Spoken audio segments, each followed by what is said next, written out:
প্রত্যেককে সুস্বাগতম শক্তি academic coaching সেন্টারের পক্ষ থেকে। আজকের টপিকস সমস্ত চাকরি পরীক্ষার্থীদের জন্য। টপিকসটা হচ্ছে সালোক সংশ্লেষ। সমস্তটাই মৌখিক আলোচনা, সংকেত বা কোনো কিছু লেখালেখির কোনো প্রয়োজন নেই। এর আগেও আমরা এরকমভাবেই করেছি। সালোক সংশ্লেষ অর্থাৎ ফটোসিনথেসিস,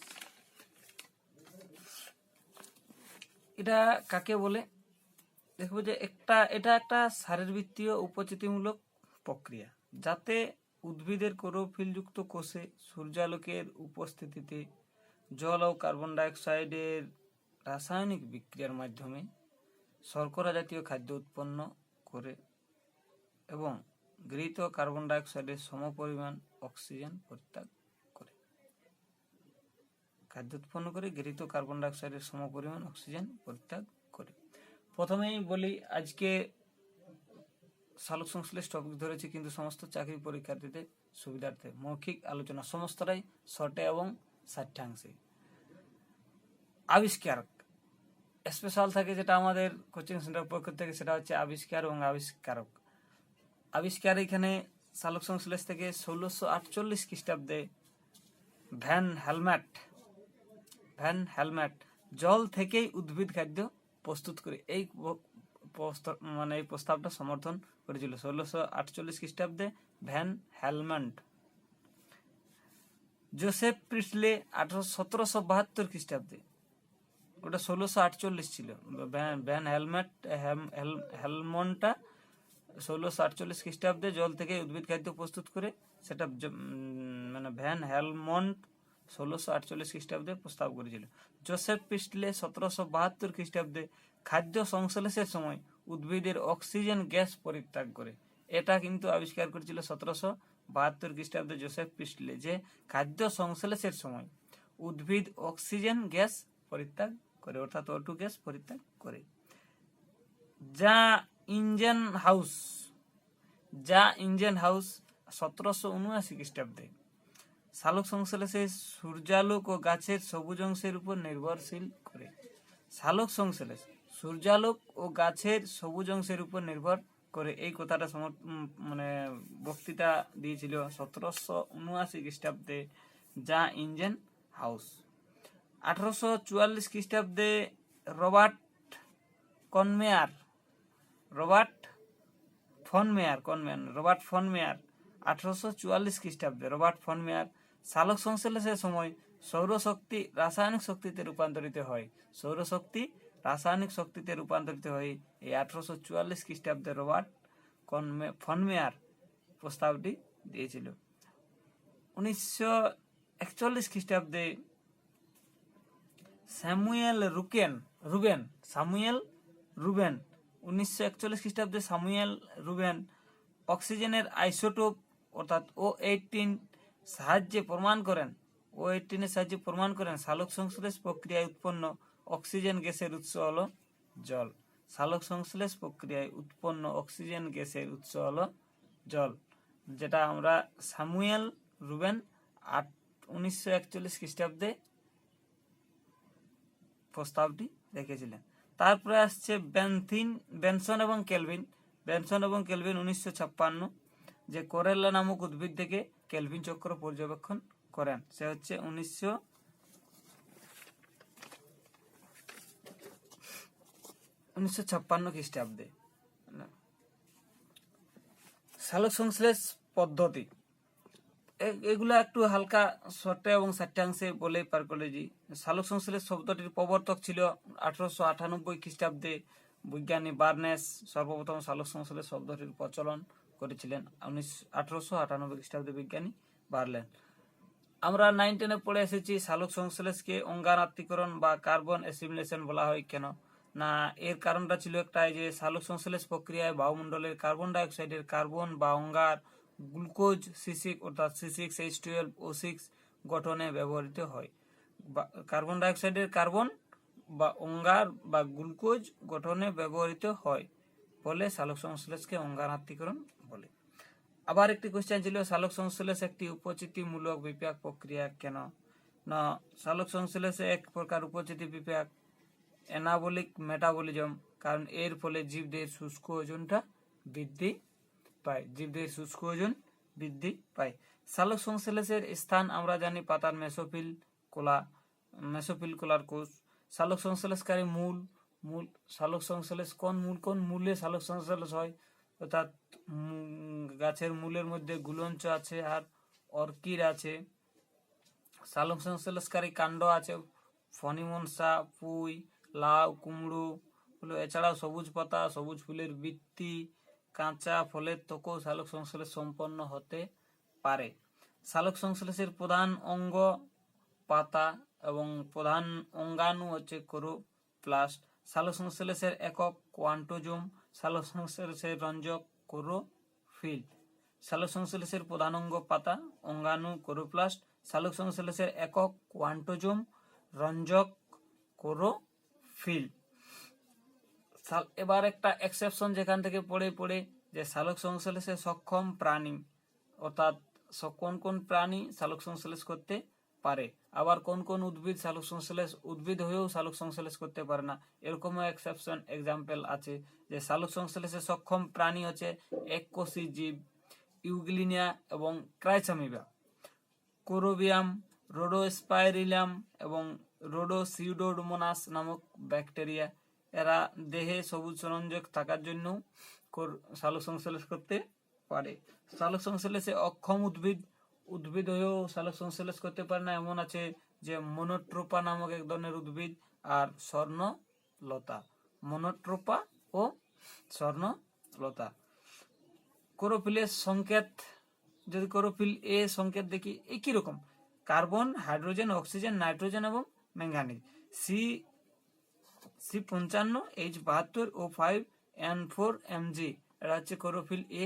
ক্লোরোফিল বি যদি দেখি যে ওই 55 জায়গায় 55 আছে কার্বন, হাইড্রোজেন 72 এর জায়গায় হাইড্রোজেন 70, অক্সিজেন 5 এর জায়গায় অক্সিজেন 6, নাইট্রোজেন 4 এর জায়গায় নাইট্রোজেন 4 এবং Mg, এটা ক্লোরোফিল বি। যদি সালোক সংশ্লেষে উষ্ণতার প্রভাব দেখি, যে সাধারণত 25 থেকে 37 ডিগ্রি তাপমাত্রায় সালোক সংশ্লেষের হারটা বেড়ে যায়। এনার্জি কারেন্সি, এইখান থেকে একটা গ্রাজুয়েশনের জন্য কোশ্চেন ছিল যে এনার্জি কারেন্সি। জীবকোষে একমাত্র এটিপি অণুর মধ্যেই শক্তি সঞ্চিত থাকতে পারে, জীবকোষে, তাই এটিপি কে এনার্জি কারেন্সি বলে। জীবকোষের মধ্যে এক প্রকার এটিপি অণু শক্তি সঞ্চিত থাকতে পারে, কিন্তু উদ্ভিদের মধ্যে আবার একটা এক্সেপশন লাস্ট বলবো, যে হয়তো দিনের বেলায় এটিপি অণুটা বা গ্লুকোজ অণুটা শোষণ করে এক জায়গায় রেখে নিয়েছে, আবার যখন প্রয়োজন পড়ছে সেটাকে আবার ওই সেই সঞ্চিত গ্লুকোজ অণুটাকে আবার যেখানে মানে প্রয়োজন সেখানে পৌঁছে আবার ওইখানেও স্টোরেজ করে রেখেছে, এটাও একটা প্রভাব আছে, লাস্টের সময় বলবো। সালোক সংশ্লেষ পদ্ধতিগুলা জাস্ট একটু বলে দিচ্ছি। আলোক দশা, সূর্যালোক, ক্লোরোফিল, জল, এনএডিপি প্লাস এবং এডিপি প্রভৃতির উপস্থিতিতে ক্লোরোপ্লাস্টের গ্রানা অঞ্চলে, আলোক দশাটা ক্লোরোপ্লাস্টের গ্রানা অঞ্চলে ক্লোরোফিল অণু উত্তেজিত এবং সক্রিয় হয়ে উচ্চ শক্তি সম্পন্ন ইলেকট্রন নির্গত করে, যা পরবর্তী কয়েকটি ধাপে এটিপি এবং এনএডিপিএইচ এবং H+ উৎপন্ন করে। এটা হচ্ছে আলোক দশা। অন্ধকার দশা, carbon dioxide, ribose bisphosphate, RuBP, NADPH এবং এটিপি অর্থাৎ এডিনোসিন ট্রাইফসফেট ইত্যাদির উপস্থিতিতে ক্লোরোপ্লাস্টের স্ট্রোমা অঞ্চলে, অন্ধকার দশাটা কিন্তু স্ট্রোমা অঞ্চলে কতকগুলি ধাপের মাধ্যমে গ্লুকোজ উৎপন্ন হবে এবং আরইউবিপির পুনরুৎপাদন ঘটে। গ্লুকোজ উৎপন্ন হয় এবং আরইউবিপির পুনরুৎপাদন ঘটে।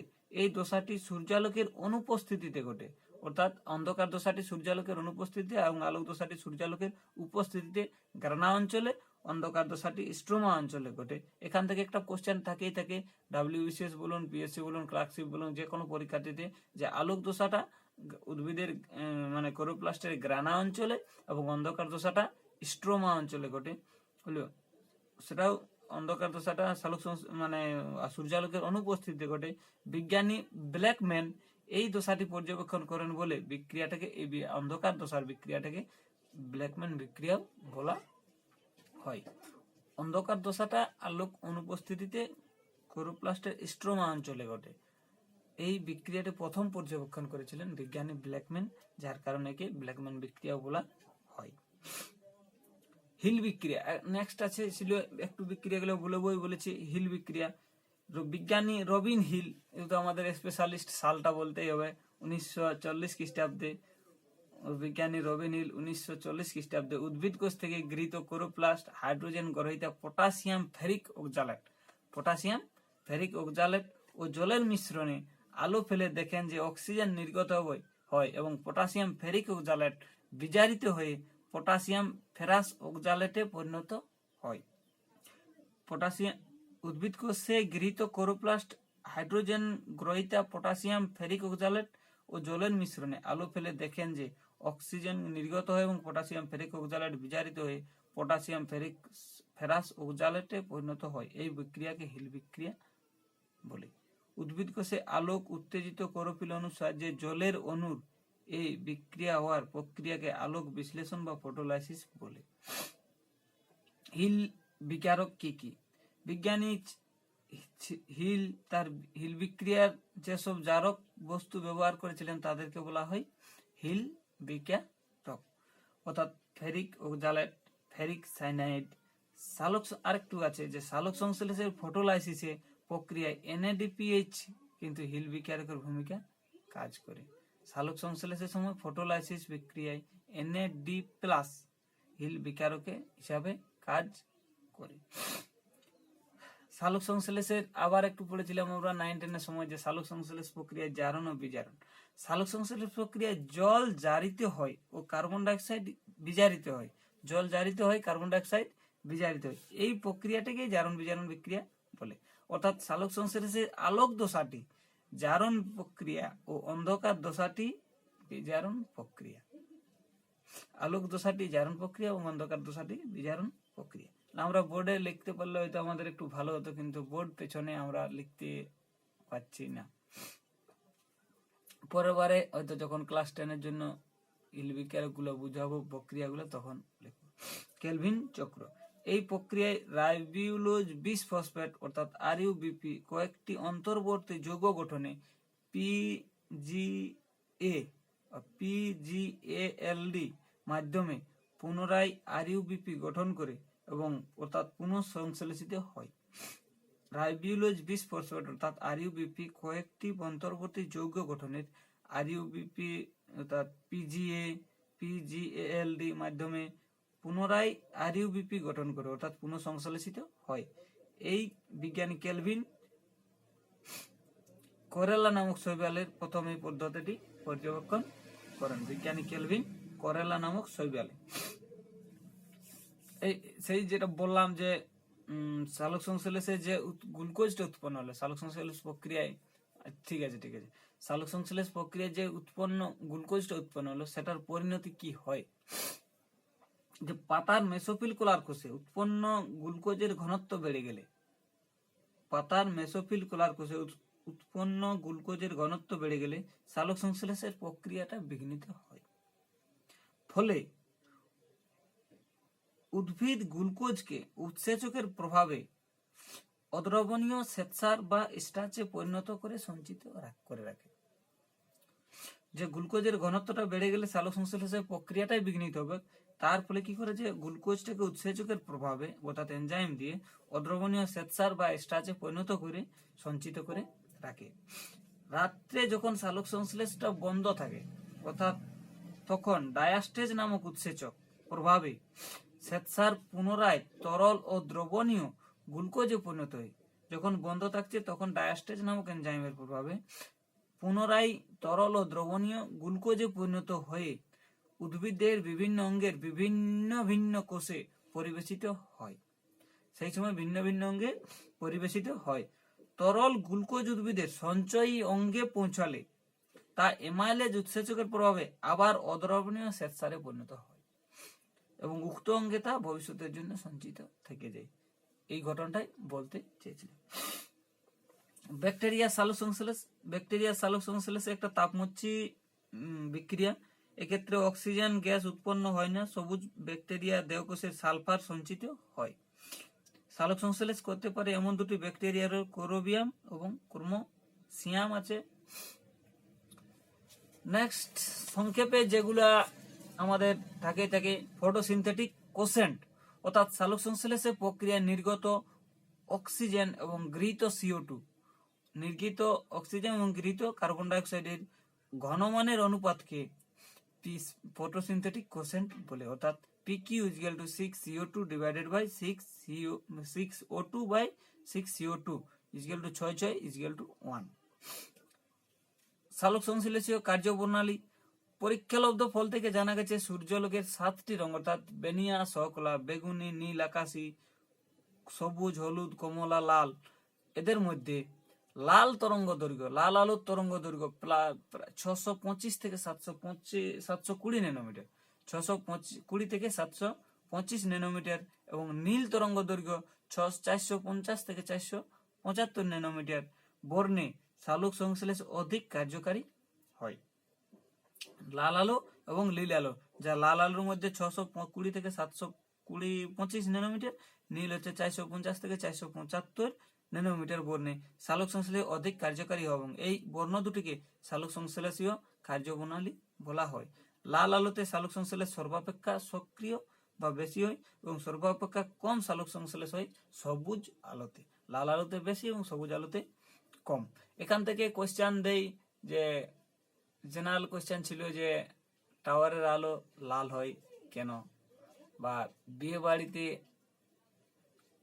বরযাত্রীর গাড়িতে লাল টুনি বাল্ব ব্যবহার করা হয় কেন।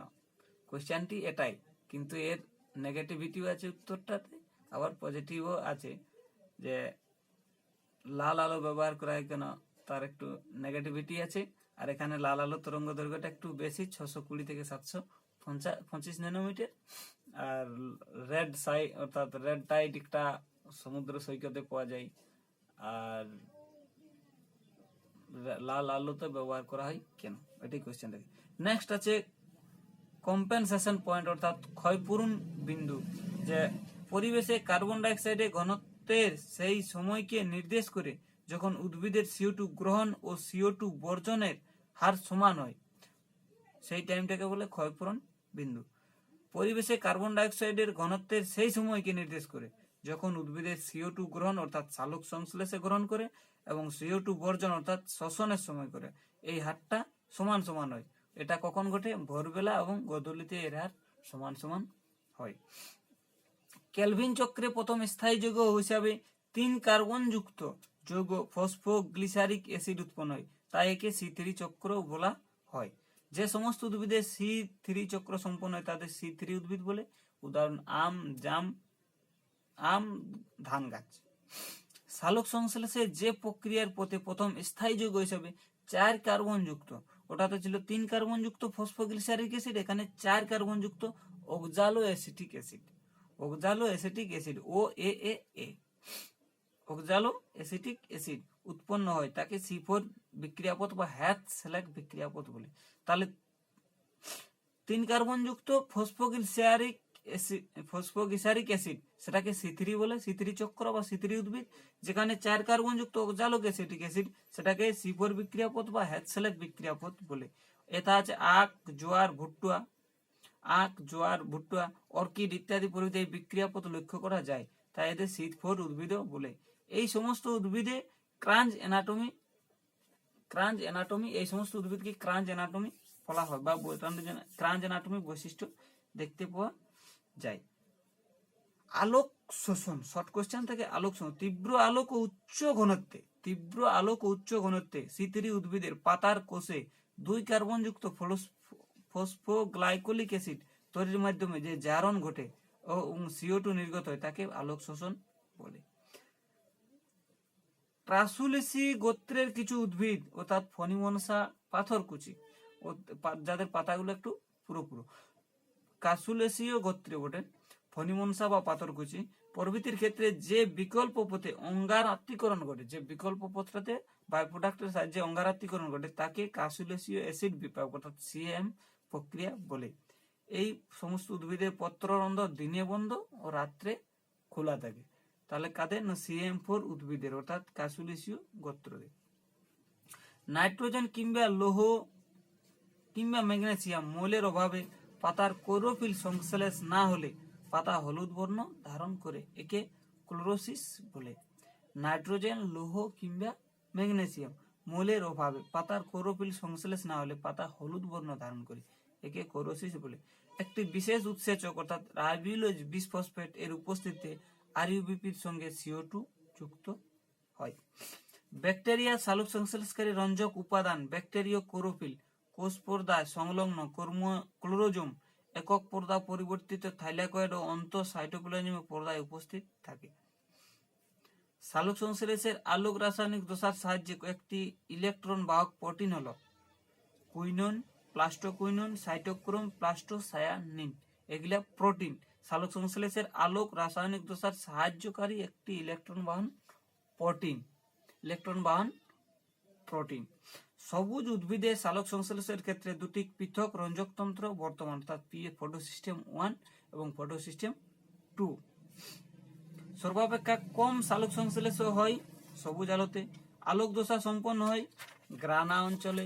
আলোক গা আ আর গ, আগ মনে রাখলে হয়ে যাবে, আগুন ধরে যাবে, অর্থাৎ এখানে থেকেই সমস্তটা মনে রাখবে।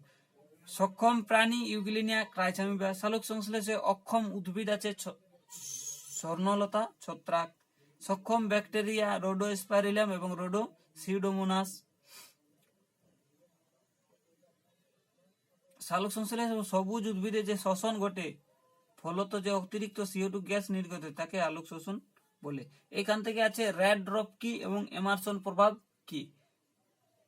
লোহিত চ্যুতি বা এমারসন প্রভাব কি না, এমারসন এবং লুইসের মতে শুধুমাত্র হ্রস্ব আলোক তরঙ্গ দৈর্ঘ্যে যে সালোক সংশ্লেষে কম ঘটে তা নয়, দীর্ঘ আলোক তরঙ্গ দৈর্ঘ্যও সালোক সংশ্লেষের পদ্ধতির অবনতি ঘটে। হ্রস্ব আলোক তরঙ্গ দৈর্ঘ্যে যে সালোক সংশ্লেষে কম ঘটে তা নয়, দীর্ঘ আলোক তরঙ্গ দৈর্ঘ্যও সালোক সংশ্লেষের পদ্ধতির অবনতি ঘটে। দীর্ঘ আলোকের তরঙ্গ দৈর্ঘ্যের প্রভাবে সালোক সংশ্লেষে এই অবনতিকে লোহিত ড্রপ বা রেড ড্রপ বলা হয়, লোহিত চ্যুতি বা রেড ড্রপ বলা হয়। এমারসন প্রভাব কি না, এমারসন বলেন যে নিষ্ক্রিয় অতি লাল আলোকের সঙ্গে যদি হ্রস্ব তরঙ্গ দৈর্ঘ্যের আলোক অতি লাল আলোকের সঙ্গে যদি হ্রস্ব তরঙ্গ দৈর্ঘ্যের আলোক একত্রে প্রয়োগ করা যায় তাহলে সালোক সংশ্লেষের গতি বৃদ্ধি পায়। অতি লাল আলোকের সঙ্গে কমলা লাল আলোকের প্রভাবে সালোক সংশ্লেষের বৃদ্ধির প্রভাবকে এমারসন প্রভাব বলে। কিছুগুলা শর্ট আমরা কালেকশন করেছি, সেই শর্টগুলো একটু জেনে। সালোক সংশ্লেষের সময় ইলেকট্রন পরিবহনের জন্য দায়ী ধাতব আয়নটি হলো কোবাল্ট। আবহমণ্ডলে কোন দূষিত পদার্থের জন্য সালোক সংশ্লেষের হির বিক্রিয়া বন্ধ হয়ে যায়? ইউভি রশ্মি। উদ্ভিদ কোষের মূল উপাদান যে